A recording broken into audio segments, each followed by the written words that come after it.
Good afternoon, students. We are here to discuss the course of BA Honours, second semester of School of Open Learning of Political Science. And today, the name of the paper is Political Process in India. Yesterday, we discussed electoral process. Yesterday, I discussed religion and politics. At length, we talked of secularism and communism, and also of the various determinants of electoral politics, electoral behavior, electoral system, and how the elections are, governments are formed on the basis of election. I once again welcome you all. Please be patient.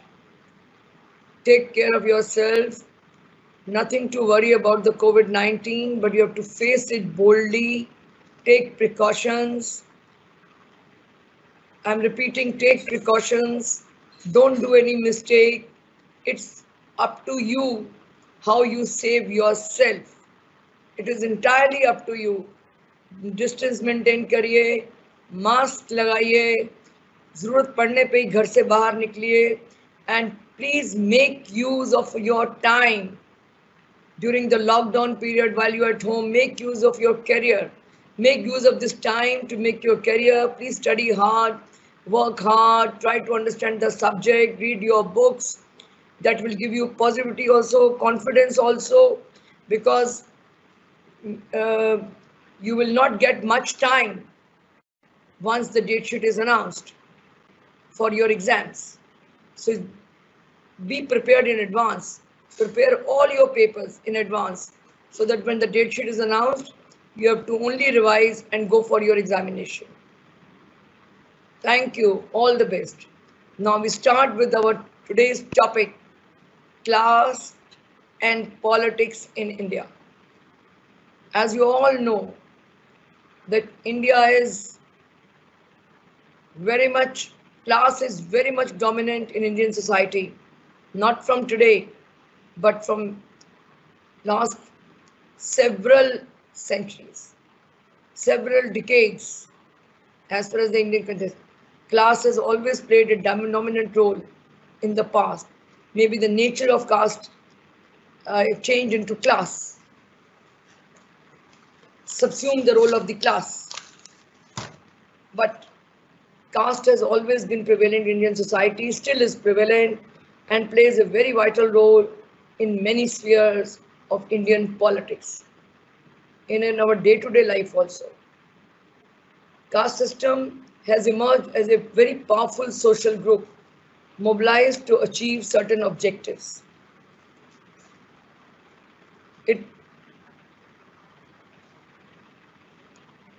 That does make them powerful enough to effect the formation of government. Politics is a competitive enterprise. Its purpose is acquisition of power for the realization of certain goods, and its process is one of identifying and manipulating existing and emerging allegiances in order to mobilize and consolidate positions.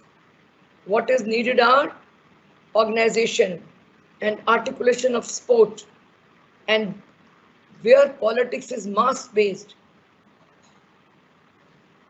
the point is to articulate sport through the organizations in which the masses are to be found. According to Rajni Kothari, the process of politics is one of identifying and manipulating existing structures in order to mobilize support and consolidate positions, where the caste structure provides one of the most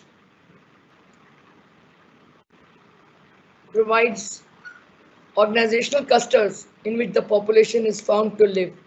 Politics must strive to organize through such a structure, and we can say that politicians mobilize caste groups and other identities in order to organize their power, in order to gain power for their own political end gains. Politicians mobilize caste because power lies in these caste groups.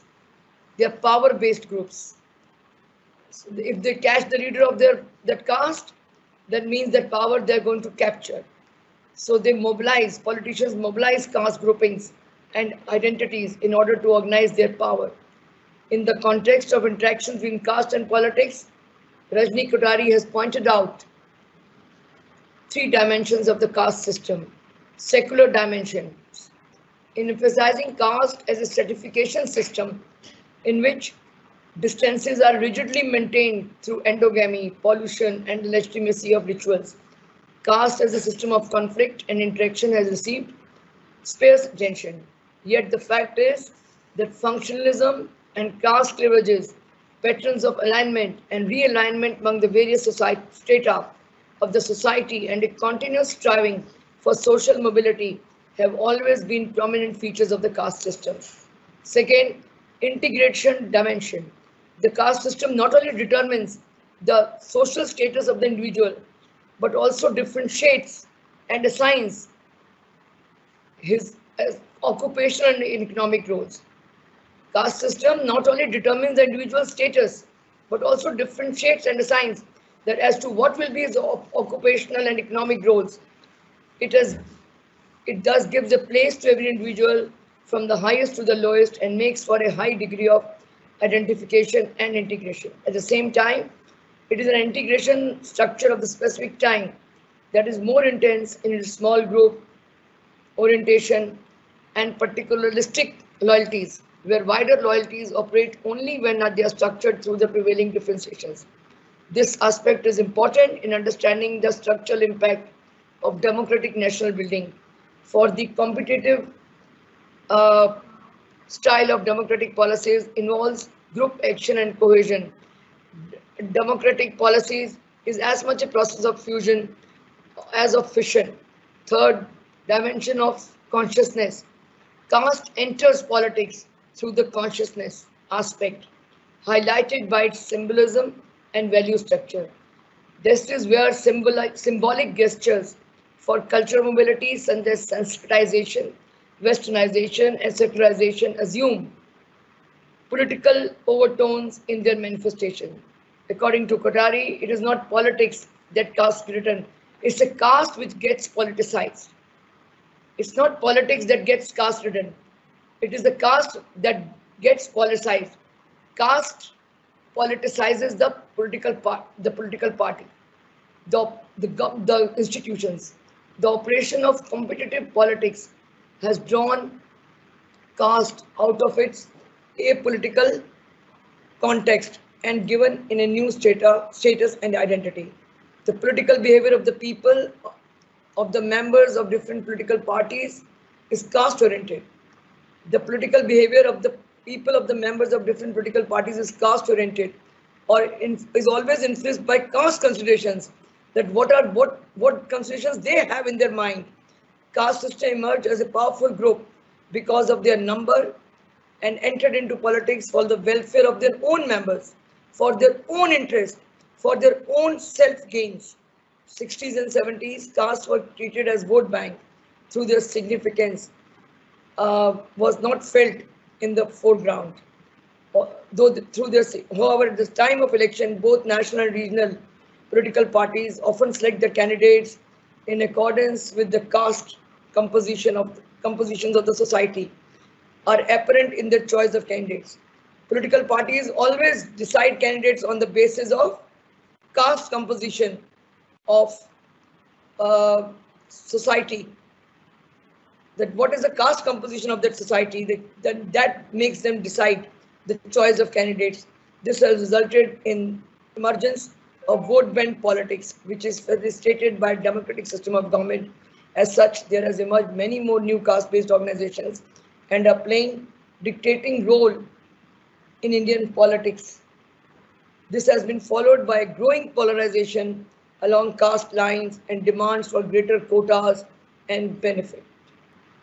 Caste considerations play a very decisive role in the formation of the central as well as the state cabinets, because whenever not only the tickets are distributed on the basis of the caste composition of the society, not only elections are won on the basis of the caste, but at the same time even when the government is formed, cabinets are also, ministerial berths are distributed on the basis of the caste. Ministerial berths are allocated on the basis of the caste. State cabinets, central cabinets, where adequate representation are given to the scheduled castes, scheduled tribes, Sikhs, Muslims, Brahmins, Rajputs, Jats, and so on. Srinivasan claims that caste has fractionalized national politics and create caste breeds caste parties. According to him, there are clear caste-based differences in the leadership of all major parties, and the actual force behind every defection, every faction, even splinter group, and every new formation of party is invariably a caste or combination of castes. Now, there's a politics of reservation. Constitution of India provides or tried to create a democratic state based on justice and equality. As such, the unprivileged bunches of castes were given protection by fundamental rights.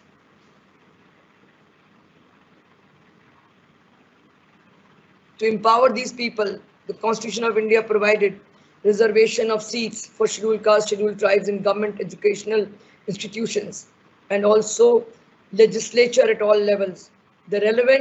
Some of the relevant constitutional provisions providing reservations include directive principles. It is mentioned in Article 46, promotional of educational and economic interests of scheduled castes and scheduled tribes and other weaker sections. Provides reservation of seats in the Lok Sabha to all the scheduled castes and scheduled tribes. Provides reservation of seats in the state legislatures.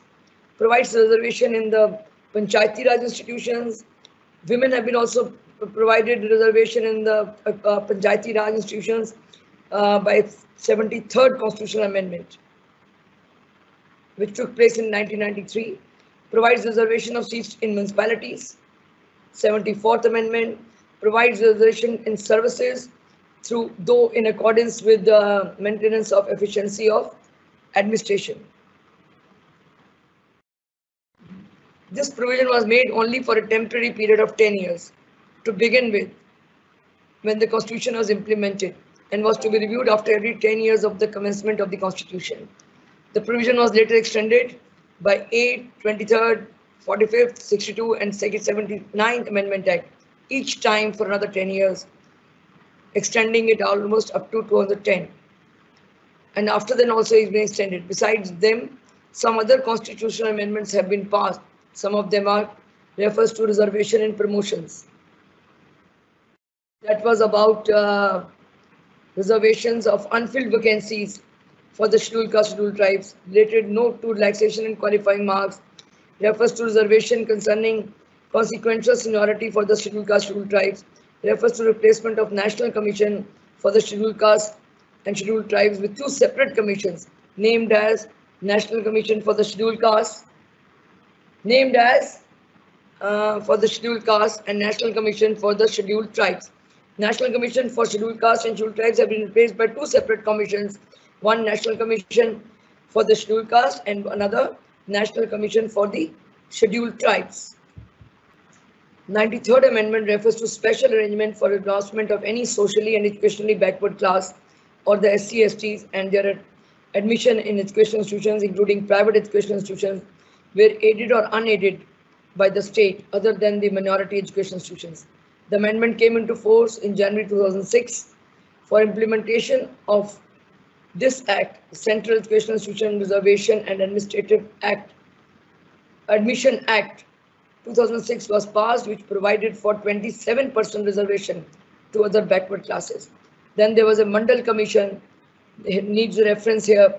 This was the second Backward Classes Commission, constituted under the chairmanship of B.P. Mundell. The commission submitted its report in December 1980. It recommended 27% reservation for OBCs in recruitment of all public sector undertakings, both under the center and the state. National Front government under the VP Singh tried to implement these recommendations in mid-90s, This was intentionally, this was opposed by intense political struggle. To control the situation, Supreme Court intervened, which made it clear that total reservation cannot exceed more than 50%, will not exceed 50%, and that the policy of reservation in public service shall exclude the creamy layer of the reserved social categories. Creamy layer means up to a certain amount of income, which government changes from time to time, like it was 8 lakhs last year, today, that those who have an income of almost 8 lakhs per annum come under the creamy layer. Now, caste in the present context. The Indian society and the caste system have changed over the years after independence. Continuity as well as change in the perception and practices of caste in contemporary times. We find that there are many changes and as well as continuity. One may find participation of people of one caste in marriage and celebrations of other caste people. Instead of jati, these people prefer to use the term samaj. This has happened because of the changes in socio-economic fabric, not only in urban India but also in rural India, where in earlier times one's social position was defined by his or her membership to the caste group. Now it is more in terms of their belonging to the class group. This has happened because of emergence of visible forces of social change, making migration to urban areas, participation and getting fruits of development, investment of money back home, and easy or probable action. To map these social change, Srinivas introduced the concept like sensitization in his influential study of social changes happening in contemporary India. This change, first caste used to be powerful, but now at the same time how economically they are powerful this group is, that also matters. There is a change, there is a continuity also, there is a change also. Now it is more in terms of, earlier it was only in terms of caste, but now it is more in terms of their belonging to class group. The term subsumes changes occurring at different levels, including technology, institution, ideology, and values. Besides these positive changes, our country has over the period of time witnessed many caste-based violence, especially in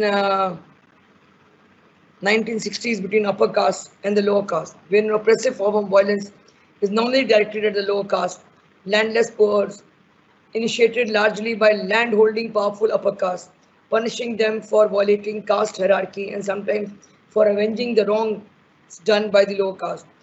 This has been more visible in Indian states like Maharashtra, Gujarat, Tamil Nadu, Karnataka, Andhra Pradesh, Bihar, and UP. All this resulted into consolidation of caste members as caste senas to protect and honor or pride. In Bihar, senas of Bhumiyas, Rajputs, and Yadavs are prominent in their fight against other lower castes. Party politics in independent India has influenced caste and is reflected in the electoral processes too. Yes, caste is very much is reflected in the electoral politics, and caste has influenced the party politics in India. Across the country, one finds the leaders of the powerful and large parties are successful in translating their numerical strength into political power by mobilizing horizontally their members. Since the 80s, a more polarized caste politics has emerged around the vexed issue of reservations.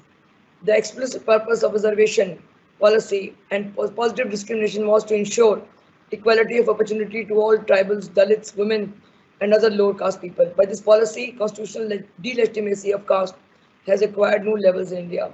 Our experience shows that this policy has mainly benefited middle class among the lower caste rather than the poor low caste people who has basically earned nothing from this positive discrimination. The process of Mundellization is a term coined by many sociologists, provided lower caste better opportunities, but same has not actually reached them, has rather benefited wealthy middle class among those low caste. In fact, it has been argued that Mundellization is also a result of the rise of middle class section among the lower caste OBCs. The government over the year since independence tried to uplift lower caste by land reforms, better and free education, policy of reservation, and positive discrimination. However, these benefits have failed to reach actual sufferers of the caste system in India. Determinant in societies where classes exist, one class is determined largely by occupation. One's class is determined largely by opposition. That what kind of opposition you are involved in, education and qualifications, income, all these factors determine one's class, personal, household and per capita income, wealth or net worth, included the ownership of land, property, means of production, etc., and the family background. These all factors determine the one's class. Although class is rarely hereditary in a strict sense, it will often be affected by such factors as upbringing and the class of one's parents. The child is of high status, professional, will grow up with the expectation that a similar occupation is an attainable goal, whereas a child of lower status parents in a poor neighborhood will often have much lower aspirations based upon what they see around them. It's but natural that a child of a father who has a good occupation will try to achieve this similar, will grow up with the expectation that a similar occupation is attainable goal, where a child of low status in a low status parents will often have much lower aspirations based on what he sees around. The most basic class distinction between the groups is between the powerful and the powerless. People in social classes with greater power attempt to cement their own positions in the society and maintain their ranking above the lower social classes in the social hierarchy. Social classes with a great deal of power are usually viewed as elites, at least within their own societies. Those who can attain a position of power in a society will often adapt distinctive lifestyles to emphasize their prestige and to further rank themselves within the powerful class. Often the adoption of these stylistic traits, which are often referred to as cultural capital, is as important as one's wealth is determining class status, at least at the higher levels. These include costume and grooming, manners and cultural refinements, political standing vis-a-vis the church, government or social clubs, as well as the use of honorary titles, reputation of honor, or disgrace and language. These are the factors which influence, which determine the class of an individual. Power has also become independent of class to a great extent than in the past. Ownership of land is no longer the decisive factor in acquiring power. Numerical support, which one enjoys in a society, is important. And a strategic position in the party machinery is important, plays a very important part to acquire position in the society. Adult franchise and Panchayati Raj have introduced new processes into village society. The struggle for power has become a very pervasive phenomenon. Only those who have numerical strength and those who enjoy a strategic position in the party can acquire power. This may partly be due to the fact that today much more power is accessible to the common man than was ever the case in the past. Mobility in the caste system has always been extremely slow and gradual process. To acquire land and move up in the hierarchy of class, and also takes a generation of two. Shifts in the dissolution of power under the new setup are by comparison quick and radical in nature. Today, class positions have acquired a certain measure of autonomy. The class system has in part detached itself from the caste structure, although we have seen class position in the village are by no means entirely or even largely class-free. Numerous factors have contributed to the dissociations of the class from caste. Land has come into the market and is in the process of changing hands. Not all Brahmins are now landowners. Not all landowners are Brahmins now. Earlier in the villages, all landowners were Brahmins. But now the position has changed from last so many years. Land is changing hands, and not all Brahmins are now landowners, and not all landowners are now Brahmins. New occupations have emerged, which take villagers right out of the protective organization of the village. The phenomena of cash economy and the increased geographical mobility has also loosened the economic system. Politics and legislative changes have altered the bargaining positions of the old economic classes. The class approach appears to be in decline, not only in India but in most part of the world. This is partly because the Marxists wish with whom the approach was closely associated claimed too much for it and made their theories, concept and definition resistant to detailed and systematic empirical evidence. Yet the division based on property, occupation and income remains important and cannot be ignored whether our interest is in social inequality or in social conflict. No matter difficult it may be to define class, we cannot dispense with the idea of it in our interpretation and analysis of society. In our interpretation of next is patriarchy. See, in power there are two kinds of structures. One is institutional structures, which include the organs of the government, the legislature, the executive, the legislature, the executive, and the judiciary. Legislature means parliament in India. Judiciary means courts. Executive means president, prime minister, and the cabinet. Second is social structures, which include caste system, class, and third, patriarchy. Patriarchy means that what are the dissimilarities between men and women? What are how women are not considered as inferior to men? And this has been historical. They say it is a biological factor which determines women to be inferior, which is such a wrong thinking. In today's time, what women cannot do, what man can do. But the traditional thinking, ideology has been always that men are more powerful than the women. That is why men dominate. They exploit women. They sexually harass them. Patriarchy is an infectious system of oppression which creates an unending and contagious exploitation of women. In Indian culture, obsession with the boy child is the result of our religious obligations, because they say that certain religious rites can be only performed by a son, or else one would not achieve salvation. There is a general notion that son will support the parents in old age. He is an asset, whereas daughter is a liability who has to be married off one day. Parents believe that it will be futile to invest on daughters, because daughters futile to invest on them, resulting in daughters learning only household chores and management work rather than going through education. They don't send them to schools. In good old times, they were not sending the daughters to schools. They thought it was a waste of investment. Even today's time, in very many areas, people don't send their daughters to schools. Although government, Modi ji has also laid stress on the fact that Beti Padhao, Beti Bachao. And given the constitution that free education should be given to children. Even then, people don't send their daughters to for education. They feel that it's a waste of time and waste of investment on them. So as soon as they attain poverty, they are married off.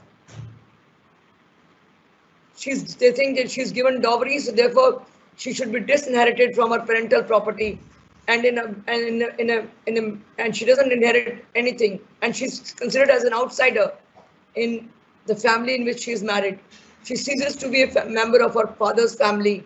She's not properly educated, trained, so she fails in job market, and without any access to capital, she's bound to give up to her husband and relatives. Once the daughter is married, she's expected to leave her house and stay and even change her surname and go to her husband's home to live with his parents and relatives, while the son stays with his parents and family.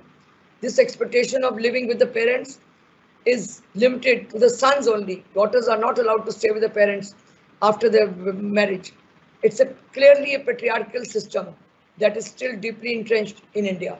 Still, it is deeply entrenched. Even today, the daughter goes and lives with her in her husband's home, and sons live in their continue to live with their father's home. Once the daughter marries, it is expected that her husband family will be her a top priority now in every respect, and her own parents and siblings become secondary. Further, she is expected. Further, she is expected to take care of her in-laws along with her husband and children. Hence, this is the prime reason of sons continuing to carry a high premium in India. Earlier, before the property laws in India changed in 2005, daughters did not have a share in their father's property.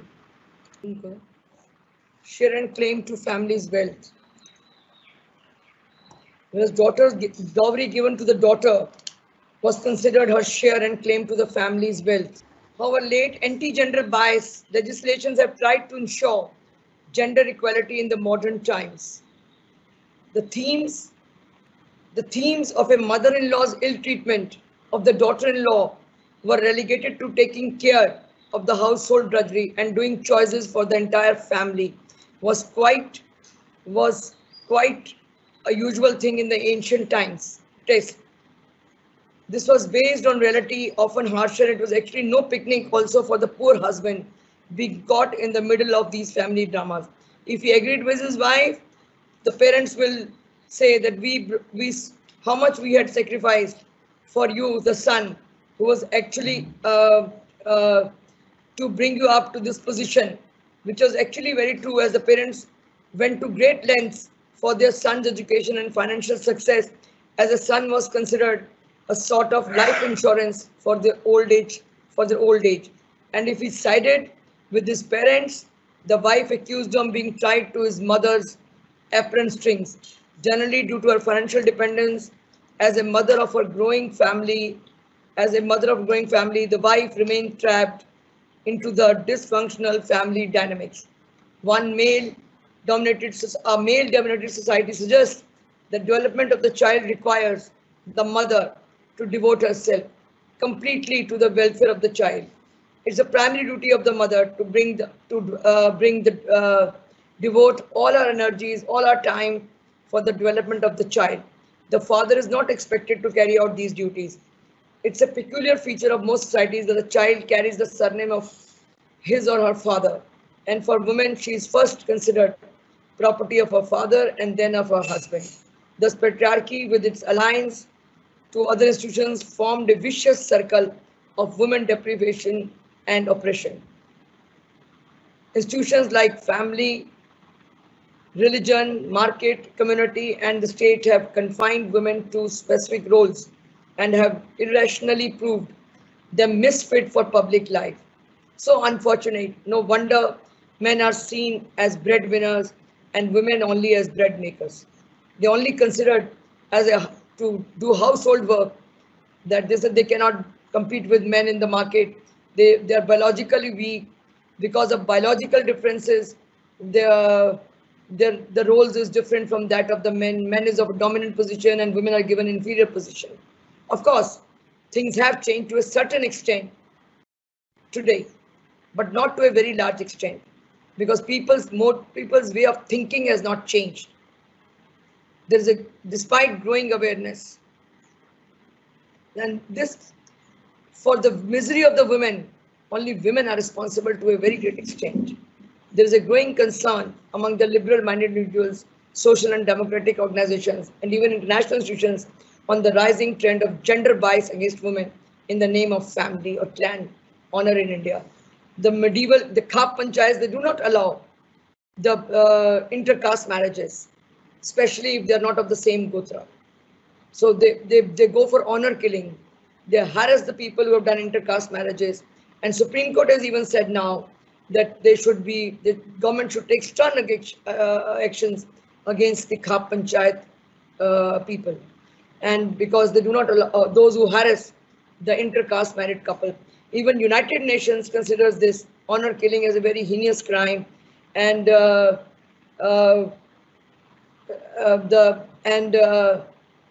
such heinous crime and naked brutality of such acts against women is in contravention of the spirit of the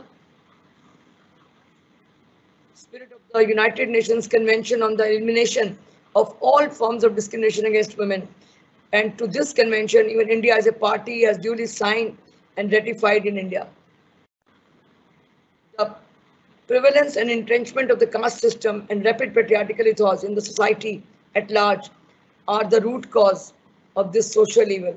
There are numerous examples in Haryana and Western Uttar Pradesh where these institutions have directly precipitated situations leading to cold-blooded murders of women in particular. And it's an open secret that Khap Panchayats are the functional forums of patriarchy in these states and surrounding areas. Most of the Khap Panchayat dictates are against couples who are not from the same goth. However, couples are selectively targeted, not everyone. And in certain cases, even couples not of the same gotra are handed honor killings. The main motive behind is to ensure that the property doesn't go to the other caste. Property remains within the patriarchal caste domain. Traditionally, in states like Kerala and Meghalaya, where daughters had strong claim, where daughters have strong claim in land, post-marital residence was in or near their natal home. This kept the land under the overview. This kept the land under the overview. This kept the land under the overview. Or this kept the land under the overall purview of the natal family, as did close kin marriage. But in contrast, in traditional patrilineal communities in North India, post-marital residence was patrilocal, means the woman joined the husband in his natal home and often lived in another village. In addition, in Northern India, close kin marriage was forbidden among most communities. South India has the few obstacles in close kin marriage. Here, legal rights are relatively more equal in village, and close kin marriages are allowed in states like Kerala and Meghalaya. If a woman is married several villages away, possibility of her exercising inheritance over parental property in her natal home also becomes comparatively remote.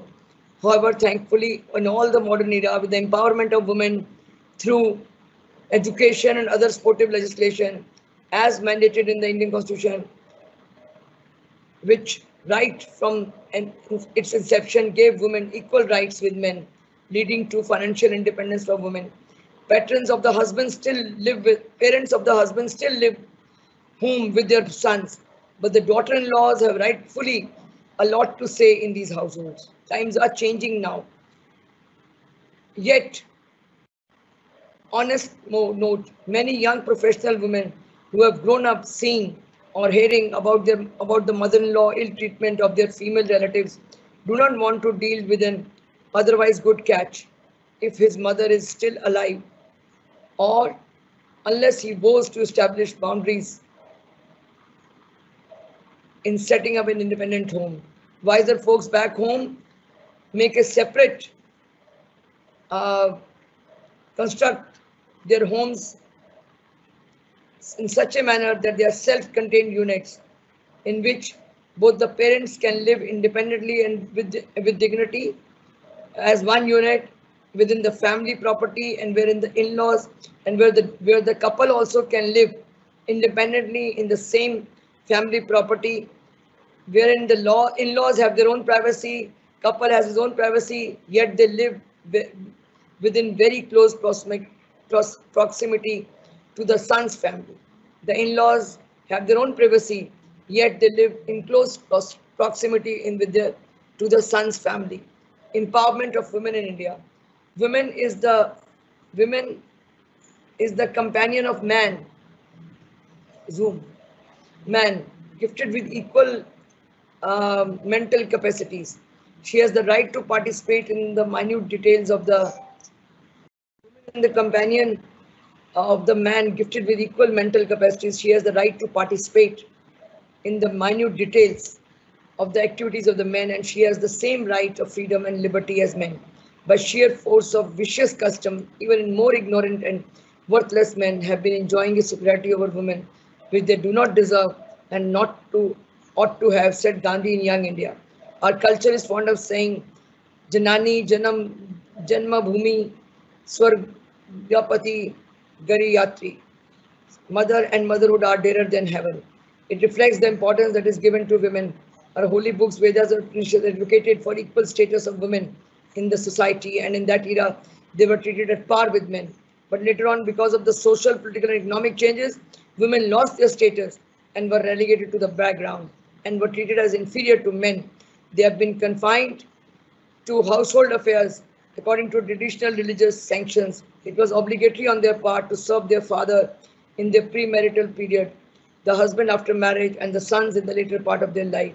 Gender-based discrimination or subordination of women is very much rooted in the economic dependence of women, because they are not economically independent.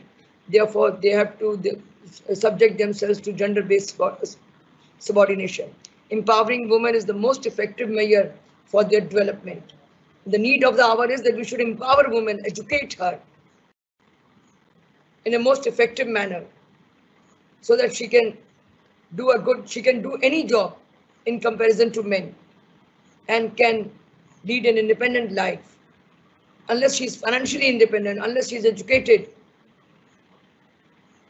unless she is empowered through education and through in financial matters, she will not enjoy in equal status with men in the society to a very great extent. Even then it is doubtful, because men are not going to give up their dominance so easily before a woman. No matter how powerful she is, how educated she is, how financially powerful she is, financially self-competent she is, because our society is thinking like that. What needs to be changed is thinking of the people, of the society at large, thinking of the even women, thinking of even the men. Unless this thinking process changes, it's very hard to bring change in the society as far as the status of women is concerned, to be equal with that of the man. Empowering women is the most effective measure for their development. Empowerment is a multifaceted, multidimensional, and multi-layered concept. Women's empowerment is a process in which women gain greater share of control over their resources, material, human, intellectual like knowledge, information, ideas, and financial sources like money and access to money, and control over decision making in the home, community, society, and nation, and to gain power. For the protection of women from discrimination, law empowers women through various ways by equipping the right and power so as to enable to fight against male hegemony. After Constitution provides for the gender equality, also to lessen the gap between the two sexes, conferment of special rights to women, empowerment through institutional infrastructure, supporting, stimulating, and monitoring the attitudinal and value change in society. In particular, there are 4 methods of empowerment through conferment of substantiative of rights or power on one person to be empowered. Especially, first, by creating penal sections against certain types of behavior that violate the dignity and liberty of the women, such as Article 376 in the Indian Penal Code for custodial rape and Section 498 for harassment and cruelty against women. By creating proprietary entitlement for women, such as giving them share in matrimonial property or giving them a right to work and an equal wage. Thirdly, by providing professional treatment to women, providing them compensated discrimination in their favor by reserving jobs and seats in local self-governing institutions. Lastly, by facilitating the exercise of liberty and freedom for females. To facilitate access, women should have access to grievance redressal and rights enforcing institutions, so that they can get their grievances redressed and can seek justice. With respect to the Indian constitutional guarantee against patriarchy, the Indian Constitution has provided many provisions to give guarantees and safeguards for women, and also in order to raise the dignity and strengthening the empowerment of women. First and foremost, the preamble itself says that equal status and opportunity for all citizens, either man or women, which gives guarantee on equality, that everybody is equal in the eyes of law, and everybody will be given equal protection of law. Article 15 says no discrimination on the ground of sex by the state. Article 15.3 states the state can provide special provision for women, which lays down that no citizen can be discriminated on the grounds of sex for any employment under the state. Article 23, Article 29, which guarantee for undiscriminating of the sex in education institutions, means no one will be denied admission in education institutions on the basis of sex. Article 39, which directs the state to secure equal pay for equal work for both men and women. Article 42 promotes harmony and renounces practice derogatory to the dignity of the women. Article 51 C states that it shall be the duty of all Indian citizens to protect and give respect to the dignity of the women.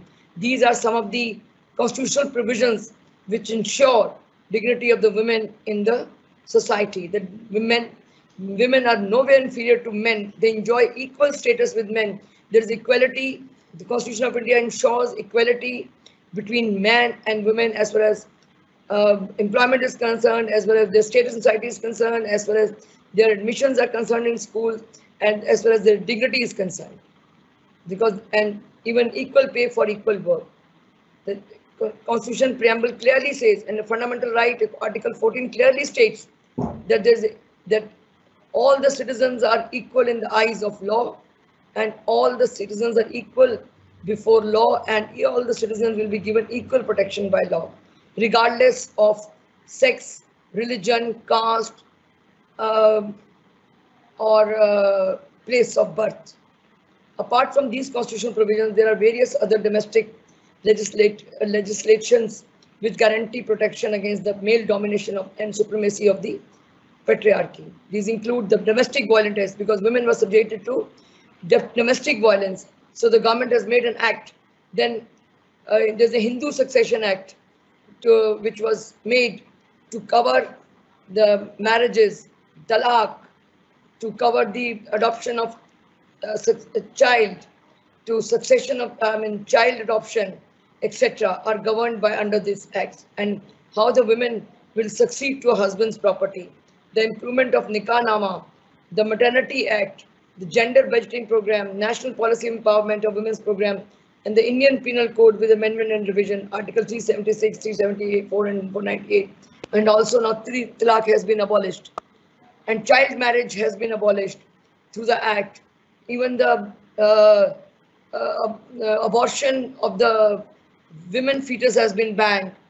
The killing of the girl child is illegal. Dowry system has been banned. These are some of the acts, laws through which government has tried to deter the men from dominating and exploiting, sexually harassing the women. Although the government has not been, although much has not been achieved in this affair, despite various women forums fighting for the cause of the women, dignity of the women. But nevertheless, efforts are continuing for improving the status of women in the society, for ensuring the dignity of the women in the society. And yeah, even Supreme Court has said that 3 steps are necessary for this. One is that all the marriages should be registered so that polygamy can stop, child marriage can be thwarted, and also women can inherit the property can be successor to their husband's property in the event of his death or in the event of divorce. And these are some of the measures which the Supreme Court has suggested. And also stern action should be taken against gram panchayats who harass couples who have done inter-caste marriage. So they said that these gram panchayats have done enough damage to the country, and government police should deal very sternly and firmly with them, take action against them for harassing the couple who has done marriage on the inter-caste marriage. Then there's a uniform, the Supreme Court has said, another important steps the Supreme Court has suggested is that uniform civil code should be implemented. Now this uniform civil code should cover marriage, talaq, succession, child custody, to be governed by Uniform Civil Code for all religious communities. Thank you very much, students. Now we'll go to the next topic of changing notions of the state. Changing role of the states, issues and challenges is the topic I'm going to take up now. The study of the state has traditionally been a problem area because such studies have seldom been free from pro-establishment or pro-authority bias. It means the same as saying the state has seldom been treated as what is quintessentiality, is a historically involving phenomena taking shape in response to changing times and conditions of society. Not that history of the state formation has been totally overlooked. From the historical system analysis of Rostow to the historical structure analysis of Andre Gunder Frank, the state has been treated from a historical perspective only cosmetically. Warned that history can neither be introduced as an introductory padding nor as an ad hoc procedure, which unfortunately is common among most scholars of the state. This historical trend of scholarship on the state has degenerated to a pathetic level lately, and this trend is easily evidenced by endless descriptions of the state. Just to take a sample of the third word states only, state, the 1960s and 70s witnessed an outpouring of literature on a modernizing or developmental state of the functional systems. Theorists, as contrasted against their radical counterparts, invoking strong, overdeveloped, and relatively autonomous post-colonial states. What is the way of these scholastic straw-thrusting? Gramsci's famous expression for the non-revolutionary intellectuals: as long as the scholarship on state fails to shake off its ideological hang-up, it will be always maintained the state sovereignty is on the decline in these days of global capitalism, even though the same thought seems to exclude the mighty American state.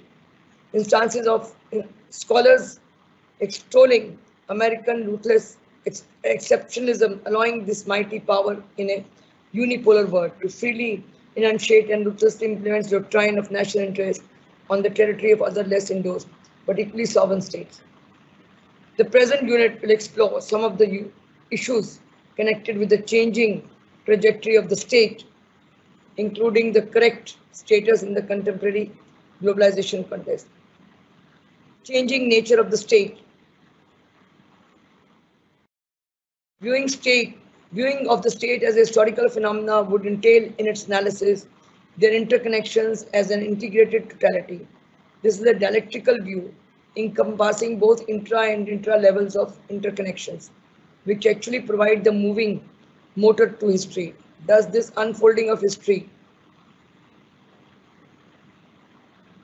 mean that external causes have little role in its formation? Not at all. It holds that external causes are the condition of change and the internal conditions are the basis of change, and that external causes become operative through internal causes in a suitable temperature. As Mao Zedong, the Chinese leader, once put it, an egg changes into a chicken, but no temperature can change a stone into a chicken,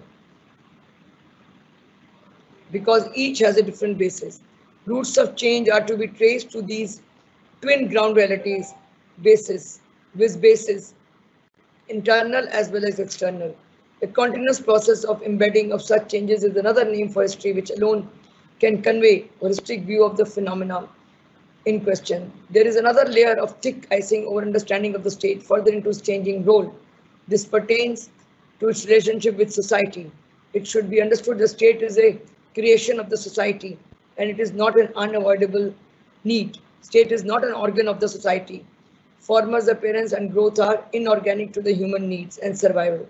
This way of viewing helps unlock a vast vista which surrounds the state in its nature and functions ever since princes and lords struggled during the 14th and 19th centuries and effected a model of national unity, as scripted in the Westphalian Treaty of 1648 and the Westphalian Order had the nation state as its kingpin. It flourished till the fall World War II, which marked the end of this global era. The world consists of and is divided by sovereign states which recognize no superior authority. The process of lawmaking, the settlement of disputes, and the law enforcement are largely in the hands of individual states, subject to the logic of competent struggle for power. Differences among the states are often settled by force The principle of effective power holds sway. Virtually no legal fetters exist to curb the resort to force. International legal standards afford minimum protection. Responsibility for cross-border wrongful acts are a private matter concerning only those affected. No collective interest in compliance with international law is recognized. All states are regarded as equal before the law. Legal rules do not take account of asymmetries of power. International law is oriented to the establishment of minimum rules of coexistence. The creation of enduring relationships among the states and people is an aim only to the extent it allows military objectives to be met. There are two major operating principles of the Westphalian system: the liberal state, which conceded space to individuals' welfare, and the balance of power, which held the state together through fear of punishment for disturbing the status quo. The operation of the liberal state complemented the balance of power. The former promoted justice at home in terms of granting civil and political rights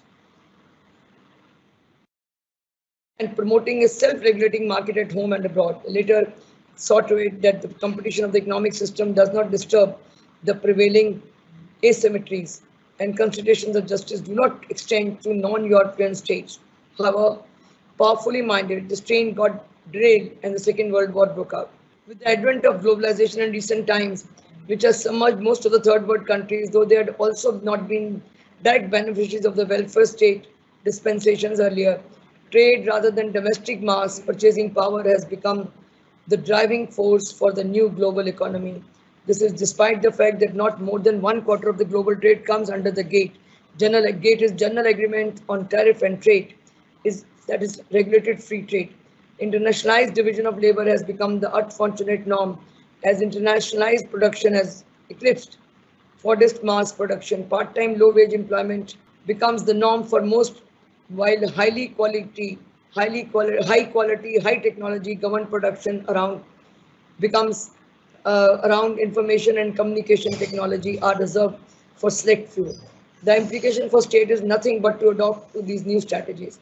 Since there are no longer any national economies or national industries or national companies, observes Robert Rich, all that remains behind are people who share a political system. Each nation's primary political task is to cope up with the centrifugal forces of the global economy. According to him, the distinct characteristics of development states has been that their institutional structures, especially the economic bureaucracies, have been developmentally driven, while their developmental purposes have been politically driven. Fundamentally, political factors have shaped the thrust and pace of their development through the changing structures of the state. Whether it is mass politics, protest against the Chilean dictator, or President Bush against American invasion of Iraq, the internet has come in handy to the people to rally together with the help of this communication technology, which also undid the welfare state to a substantial attack. Social development oriented uses of ICT are far so many in the fields of public health, farmers market, grievances, redressal, etc. The development, which centered around the Washington Consensus, originally contained a list of 10 reforms aimed at attractive private capital as the Latin American states became sluggish in their dispensation towards their people following the debt crisis of the 80s. But very soon this focus shifted to the second generation of reforms. And an important point to note further in this connection is that the Washington Consensus was not strictly followed by many states, though it has been the philosopher driver of globalization. The four BRICS nations, Brazil, Russia, India, and China, may have benefited, but definitely not their poor, whose numbers are not swelling. Further, most other third world countries were pauperized by this global integration of national economy. Good old end of history. Interestingly, both the quoted passages are reactive in nature. One for the states in the third world and the other for the American state. Obviously, you cannot have one standard for the East, another for the West. Truth of the matter actually is that the states' efforts need to be supplemented now, and rollback is not the answer. Again, state needs to change its old-time thinking mindset and learn to evolve and depend on the alternate sources and frames of action and thinking. Otherwise, estimates by Mann and others have clearly shown that state expenditure on societal activities has never been static at 30 to 40% level or on rise or some others have maintained. It has been mostly a matter of attitude of governance. There has been enough prognosis now. The task is to change the mindset of the people in power and look for alternative actors and sources to complement the failing state efforts. In this direction, one notices diverse NGO launch initiatives to soften the adverse impact of globalization, which has since emphasized the twin principles of devolution of power and participative development at the grassroots level. Food self-reliance, to take only one example, is one such approach on the global scale. Had many such NGO takers. Many such initiatives elsewhere have joined the state in supplementing its efforts at food security and nutrition. Another glaring example not to be missed is the adversarial effects of global warming, which had forced a change in the attitude of the government as well as the elites, shifting now towards alternative sources of energy. But now, see, with the coming in of COVID-19, now with the lockdown in the entire world, the problem of global warming doesn't seem to be that serious as it used to be almost almost 2 months back. It's a man-made problem. We use more energy, man creates pollution by driving cars, by using more of air conditioners, by using electrical gadgets, by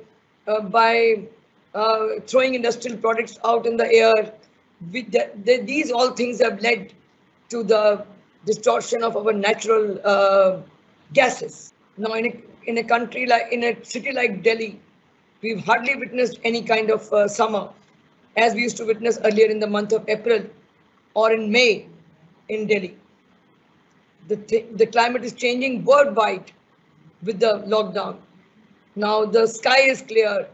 Nature is showing its beauty. The Ganges have become clean on their own.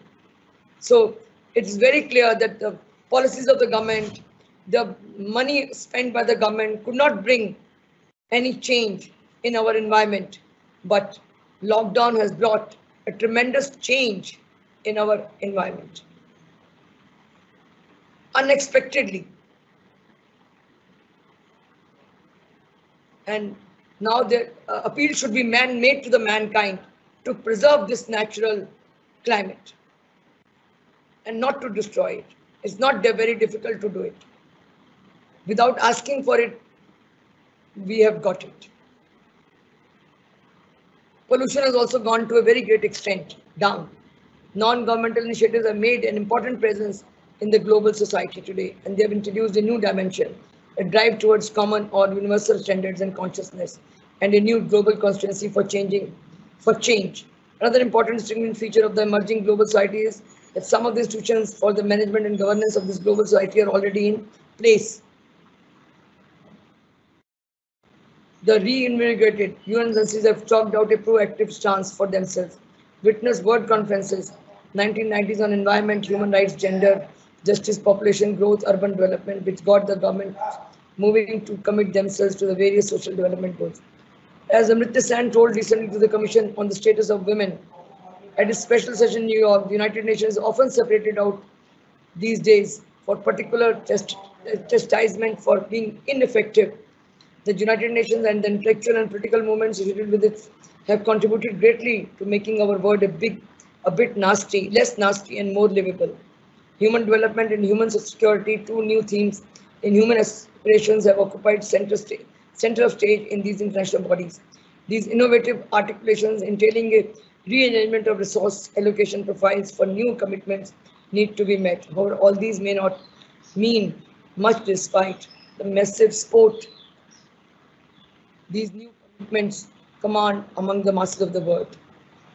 A perceptive management thinker has identified 5 difficult but unavoidable problems which will become more urgent in the years to come as the hostile globalizing forces come closing in around humanity. The legitimacy of individual and group rights and the role of the global society vis-a-vis these rights, equity in the governance of international institutions, equity in international economic relations, equity and global environmental protection, matching responsibilities with resources at the global level.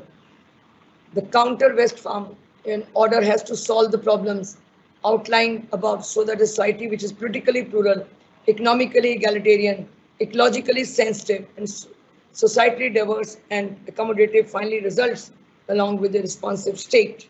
Having outlined the conditions of change which have overtaken the state, let's now discuss the basis of changes which the state has undergone till date. The story of modern state formation owes a lot to two seminal themes which continue to exert influence on state formation till date.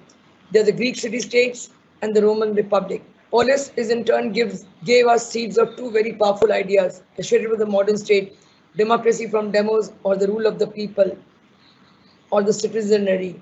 The political politics from polis, the concept of direct democracy, owes its lineage to this locality-based concept of citizenship, which was, however, challenged by Rome, which too arose as a powerful city-state. The Roman Republic never allowed itself to be democratized. It was run by a senate comprising the aristocrats and the consuls.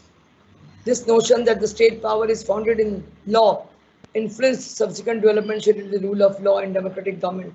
Similarly, a systemized code of Roman law is another major contribution to modern state formation. Roman law actually helped to form the distinction between the state and society, or between the public, state, and the private, with reference to civil society. The evolution of the feudal states, then came the evolution of the feudal states. Power became more personal and more local in focus. In each area, there were conflicting systems of loyalty, a social world of overlapping claims and powers. Some lords became too powerful for the feudal monarch to resist.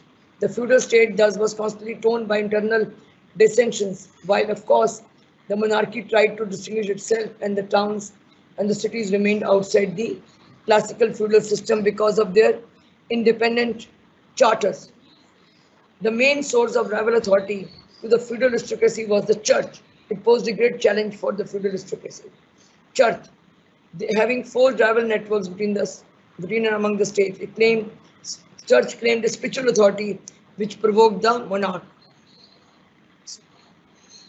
Having forged rival networks between and among the states, state claimed spiritual authority which provoked the monarch, the secular authority to claim and fight for supremacy.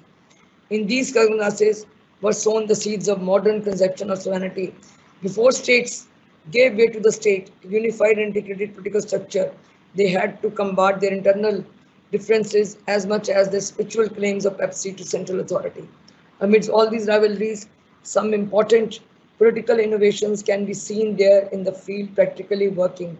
The autonomous system of rule by leading citizens in compliance to a charter in major town cities. The foremost contribution of this period lay in the emergence and articulation of a secular authority which till date remains a universally accepted desirable polity. Then came the absolute state. Absolutist state included absorption of weaker and small territories, application of more unitary, continuous, calculable and effective rule with its power gathered under a single sovereign head.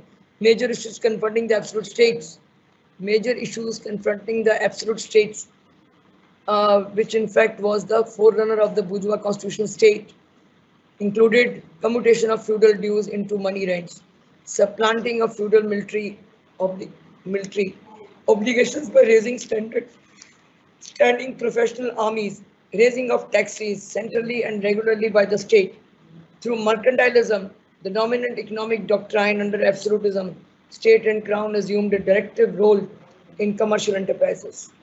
The absolute ruler ruled from his court, not through it, and law became not a framework of rule, so much as an instrument for rule. In the 16th century, Jean Bodin grabbed this development with the doctrine of divine right kings, the principle of partnership in rule between monarchy and the people, which characterized the state system during the later phase of feudalism, disappeared under absolutism. In England, Stuart kings' attempts to rule and raise taxes without parliament participating in it led to the outbreak of the English Revolution of 1640s. Out there is in the society sections of gentry along with the emerging commercial classes, urban artisan and laboring classes rose in revolt against the claims of absolutism, power to the court and the rigidity of mercantilism. Revolts against the ancient regimes in France precipitated the decline of absolute state in England. Then there was a development of modern state, neither useful nor possible to precisely date the origin of the modern state.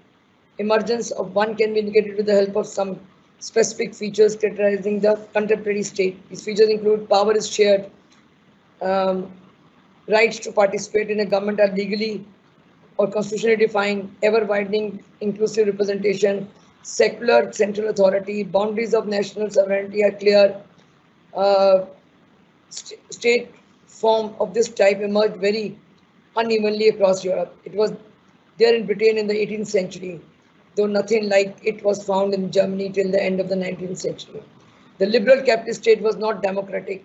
Majority of the ordinary people were kept out of this state process through, though soon after these Marxist launched reform movement in the 19th century claiming more concessions for the lower and the laboring class of the people. The classical liberal state overcame this popular challenge without undergoing any fundamental change. This move towards collectivism took several directions as the imperial powers fought themselves out in their scramble for markets. The evolutionary reformist collectivism culminated in welfare state, whereas revolutionary collectivism culminated in the formation of communist states following the revolution in Russia, Bolshevik Revolution of 1917 in Russia. These two strands of state formation spread themselves over the globe, so much so that 1.1/3 of the global population was under the communist control. Welfare states association with democracy went through the range of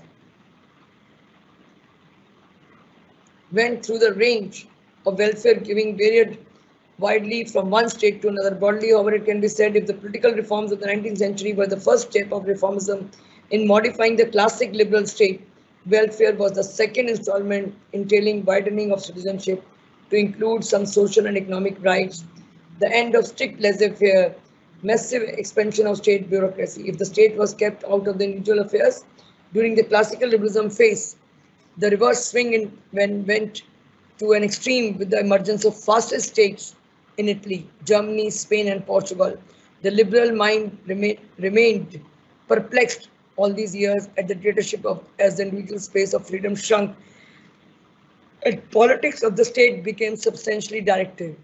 The reverse swing favoring state took yet another extreme plunge, though with less directiveness, integrating neoliberal state in the era of globalization.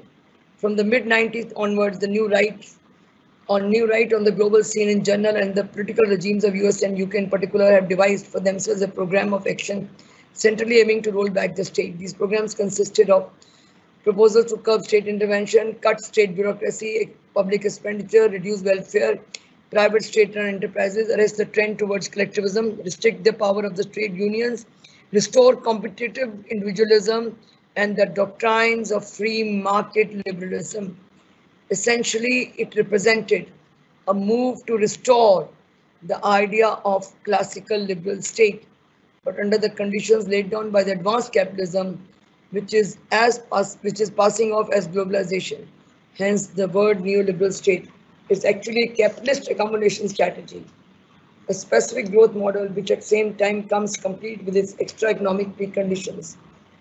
It is a return to the liberalism of free market in a strategic sense, the class collaboration with capital sought in the wake of its downfall during the Great Depression and subsequently realized in the form of a welfare state is no longer acceptable. Preamble borders have been encouraged wherever by the transnational capital and national finance has set about reorganizing the world economy. How many pages left? Mobile capital is now in a position to twist in the arms of taxing states to minimize its tax budgets, though it would mean garam pani, thanda nahi.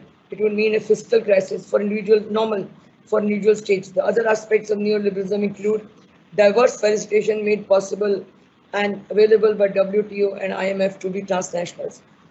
It means that demands made by these powerful global governance institutions to privatize electricity, water, and many other basic services. Part of neoliberalism is the marginalizing of the democratic process. marginalization of the democratic process.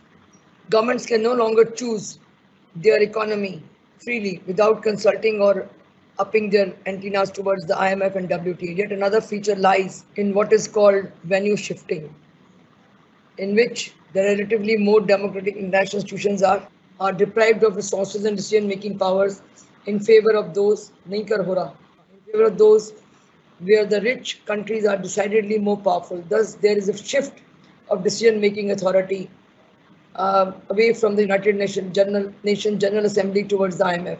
The World Bank and the WTO have likewise expanded their powers in comparison to the earlier grade. The responsibility for education, environment, and health care are being shifted from the UNESCO and WHO to the World Bank, which also has arrogated to itself the role of a political advisor to the lonely countries. But today, I may add here, today the role of WHO is under shade, that it did not declare COVID-19 in time for the rest of the public, for the rest of the countries. All these global governance institutions came into the process of acting in this neoliberal era only as per the terms set by the capital under which government policy makers can act. The way this works is that policies are first discussed by corporate leaders in groups such as Business Roundtable in the United States and its counterparts in Europe and Japan. Then there are meetings of the working groups of such organizations as the Transatlantic Business Dialogue, making detailed proposals that they pass on to their national negotiators and monitoring them to be sure they get what they ask for. These are the dynamics of globalization, whose forces seek to strengthen the rich countries, usually at the expense of the poor countries and the poor people in both the worlds. What has happened to nation state? Is it in a position to confirm the gale of globalization? Does it mean the end of the nation state? We already know the answer from the earlier propounder of this thesis. The end of the nation state is usually advanced for three reasons. Globalization of trade and capital has undermined the economic autonomy of the state. The word of states is being replaced by a word of societies. The territorial basis of political modernity is being undermined today by new forms of economic modernity. In place of self-contained nation state is a network modeled after transnational firms detached from territorial firms of order and representing an open system without borders. In most of the reflections on globalization and its impact on nation state, there is a need to separate rhetoric from the reality and a new look. The northern countries are increasingly closing their borders against refugees to curb illegal immigration. This problem is a running sore along the borders of USA and Mexico, Germany and Poland, and several African countries. Easy availability of deadly weapons can create a 9/11 catastrophe, which has disfigured the international power equation altogether. The recent serial bomb blasts by terrorists in London would have also had long-term repercussions on the same lines. And even the COVID-19 will have leave long-term repercussions on the entire world economy, and also will impact immigration of various countries. Similarly, despite the universal nature of human rights and the visible importance it has acquired of late, the fact still stands that international protection of human rights has yet to come across the threshold of sovereignty. The individual has no direct function as a legal entity at the level of international law. State of which he is a citizen acts as a mediator. It's true that international organizations are recognized by international labor organizations, but the nation state still remains the most important institution for enforcing these laws and for giving legal protection. The economic argument for the ENT sounds, and the strongest though loss of functions suffered by the borders of nation state gets compensated by a new set of tasks which have filled its agenda. In any case, a definite form of global control is not possible in this multitude of integrated networks which characterizes the global order today. The state, as the governmental agency, is often called upon to perform the role of a coordinator between a multitude of actors participating in the negotiations. The powerful observations focus on the institution of citizenship, which it has been argued is losing its meaning.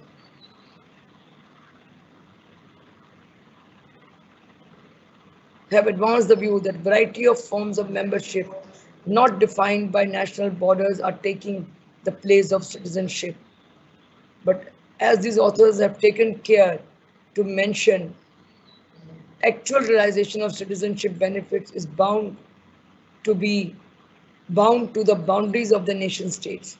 This also includes enjoyment of social rights independently of citizenship, whether it is in Europe or in USA. Social rights are reserved for citizens and restricted for legal immigrants. The statelessness experiment of the European Union of 25 states is a blatant in its breach than whatever little achievement has been registered in the direction of unification. Virtually, there is no international law which can force entry into the country. And on the issue of migration, nation states defend their sovereignty with utmost determination. A reading of the evolutionary path the state has been through historically should convince us that a new type of state is emerging.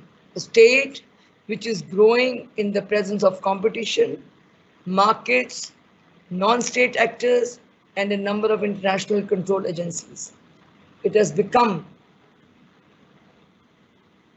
a part of the system which thrives on transnational negotiations, borderless trade, information technology, and network governance. We will read more about it in the sub.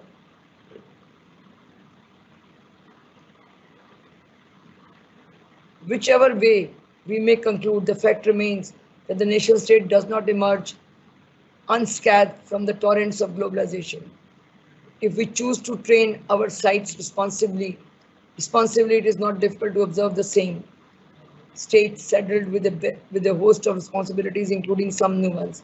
What the state has lost is what Ferdinand Tönnies called, that is, a holistic character, a sense of organic solidarity, which is beyond pragmatism and a set of given tasks.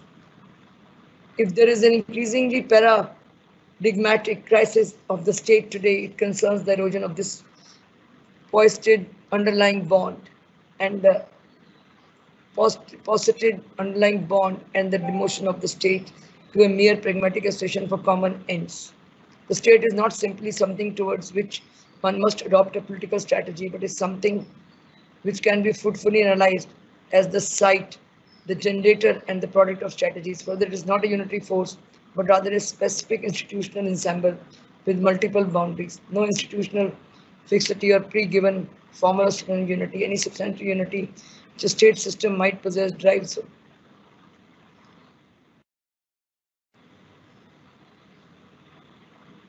One can argue that a new nation state with new boundaries and a new set of agenda is in the making, which is what should not be confused for end of state. Empirically speaking, what we are experiencing in these days of globalization is an intensification of transnational relations. The loss of autonomy has been caused to the state with the dire implications for the society. States' loss of autonomy, however, does not suggest either logically or empirically loss of sovereignty. This new avatar of the nation state is saddled with an ever increasing load of responsibilities to coordinate among diverse domestic and foreign policy networks. On the sovereignty front, however, no viable alternative has appeared on the global horizons, and this would delay the advent of a cosmopolitan democracy on one word, since cosmopolitan law is a necessary consequence of a routine, normally functioning constitutional state. Till then, we have to make do with this new state, which is always open for progressive changes in response to forces of globalization from below. Global civil society is an emerging reality, still under construction, not completely defined in its composition and functions. It is a social expression of the awakening of the authentic planetary culture grounded in the spiritual values and social experience of hundreds of millions of people. Global civil society emerged as a major social force to resist an assault on life and democracy by the institutions of corporate globalization. It shifted to global corporations and financial markets. The global civil society has presented its public face in massive demonstrations in countries around the globe. The organized expression of these resources, these sources of socio-political energy have been identified as globalization from below. global Great Depression. It was a global economic slump that hit North America and other industrialized areas of the world in the early 20th centuries. It was precipitated by the collapse of the US stock market. National Monetary Fund, we have McDonaldization, then mercantilism, then UNESCO, etc. World Trade Organization, it's a global international organization dealing with the rules of the trade between different nations. At its heart, we are the WTO agreements, negotiated and signed by the world's trading nations. The goal is to help producers of goods and services, exporters and importers, conduct their business. The headquarters of WTO are located at Geneva, Switzerland, etc. Both are danger to politics, whether it's intra-caste system disputes or inter-caste system disputes or intra-caste system disputes. Disputes in any form is bad for politics. What we need is positive activities, not negative activities. Question can come, what is the changing nature of the state in the modern times? Yes. What is the changing nature? Explain the changing nature of the state in the modern times. Yes. You can be asked question, what are the major challenges? What are the major issues with regard to women in the country? What have been the major issues and what are the major issues with regard to women? Dowry, child marriage, killing of the girl child, abortion of the female fetus, inequality between men and women, sexual harassment of women, exploitation of women by men, at workplace, at home, in fields, in factories, in the places of work.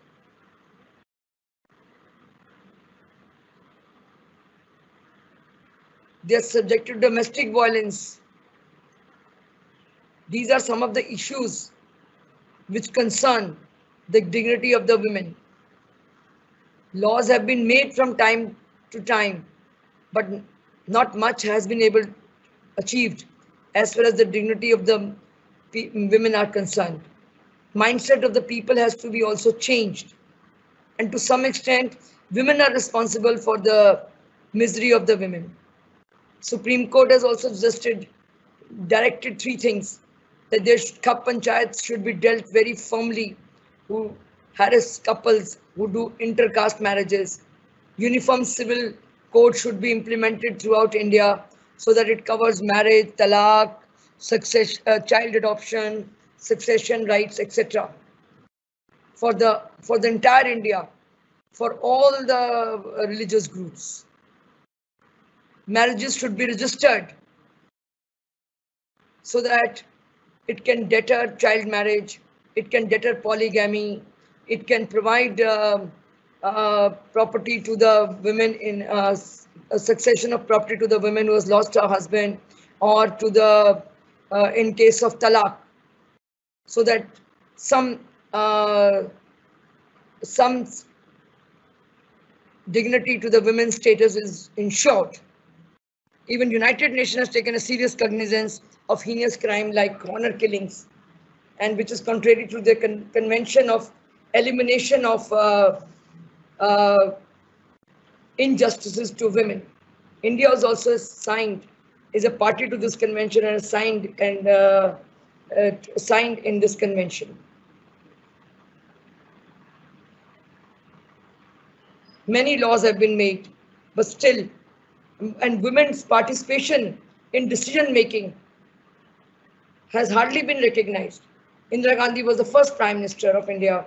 Pratibha Patil was the first women president of India. Meera Kumar was the first women speaker of India. Of course, after that, Mrs. Mahajan has been the speaker. But the political acumen of the individuality of the women is not recognized by men. And although the bill is pending for reservation of women in the parliament and state legislatures, has been passed in Rajya Sabha, but has not been brought to the Lok Sabha. And even women are demanding reservation within reservation, that among the SC/ST quota, women should be given reservation. Otherwise, the upper caste will get it, but very difficult. A reservation with the reservation is not possible in a society. It's a gender exploited society, sexually exploited society, where women are sexually assaulted at workplaces, near their homes, fields. So women organizations have taken the issues of the women, these issues of the women at various platforms against sexual exploitation of women.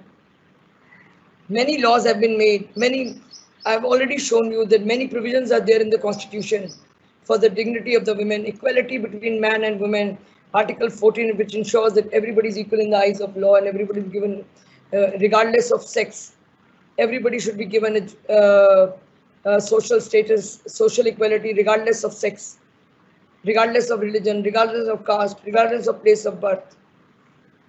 But from many factors are responsible: financial, ideological, historical, for this condition of the women from ages. They say that biologically women are inferior to men. That is why they are given the role which is less important than that of a man of running a home,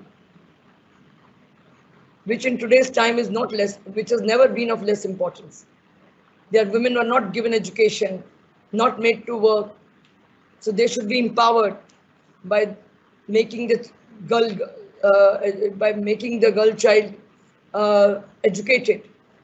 Even our Prime Minister has said women should have, the law has been passed that women should have property rights in our father's property. Although the law has been made, but the mindset has not changed. In India, people still want to continue to give property to their sons and not to their daughters. So these are some of the issues which are still persisting. Dowry system, girl child, they think a son is an asset and girl is a liability. So they kill the child in the mother's womb, the female fetus, or they kill girl child, or they not give education to girl child. She is neither, once she gets married, she's neither a member of this family, nor she's treated as equal in her husband's family. Since she doesn't have any economic independence, no education, therefore she has to look upon her husband for everything. So the only answer is to make the women empower the women through education, by providing her jobs, and professional women are becoming aware of it. And even the good family parents, even they want their independence and are creating separate units for the son and his wife to have independence, but at the same time they want to be close to their son's family. And it's a good thing that people are ensuring independence of, respecting independence of each other, and respecting the independence of their son's wife also. This way they can command better help from their daughter-in-law, better respect from their daughter-in-law. This can be one way, to some extent, get them more respect from their daughter-in-law. Okay, thank you guys. Good luck.